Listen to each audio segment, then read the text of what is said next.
ଗୋଟିଏ ଦିନର କଥା। ଗୋଟିଏ ବାପା ପୁଅ ତାଙ୍କ ଗଧ ସହିତ ନିଜ ଗାଁ ପଟକୁ ଯାଉଥିଲେ। ସେ ବାପା ତା ପୁଅକୁ ଗଧ ଉପରେ ବସେଇଥିଲା ଆଉ ସେ ନିଜେ ଚାଲି ଚାଲି ଯାଉଥିଲା। କିଛି ସମୟ ପରେ ସେ ଦୁଇ ଜଣ ଗୋଟିଏ ଗାଁ ଦେଇକି ଯାଉଥିଲେ। କିଛି ଲୋକ ତାଙ୍କୁ ଦେଖିଲେ ଆଉ କହିଲେ, ଏଇଟା କେମିତି ପୁଅଟା ନିଜେ ଗଧ ଉପରେ ବସିଛି ତା ବାପାକୁ ଚଲେଇକି ନେଉଛି। ଲୋକମାନଙ୍କ କଥା ଶୁଣି ସେ ପୁଅଟା ଗଧ ଉପରୁ ତଳକୁ ଓହ୍ଲେଇ ପଡ଼ିଲା ଆଉ ତା ବାପାକୁ ଗଧ ଉପରେ ବସେଇଦେଲା। ତାପରେ ପୁଣି ନିଜ ଗାଁ ପଟକୁ ଗଲେ। କିଛି ସମୟ ପରେ ପୁଣି ଆଉ ଗୋଟେ ଗାଁ ଦେଇକି ଯାଉଥିଲେ।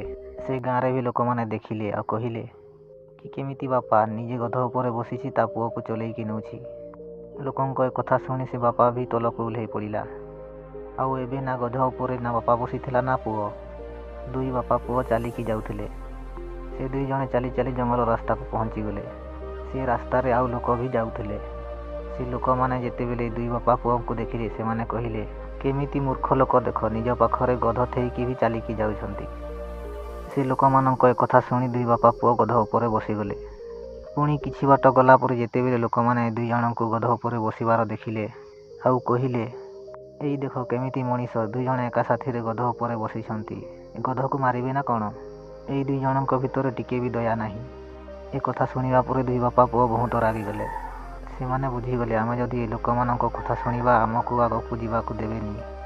ତ ସାଙ୍ଗମାନେ, ଏଇ କାହାଣୀରୁ ଆମକୁ ଏହା ଶିଖିବାକୁ ମିଳିଲା ଯେ ଲୋକମାନଙ୍କ କଥାରେ ଧ୍ୟାନ ଦିଅନି।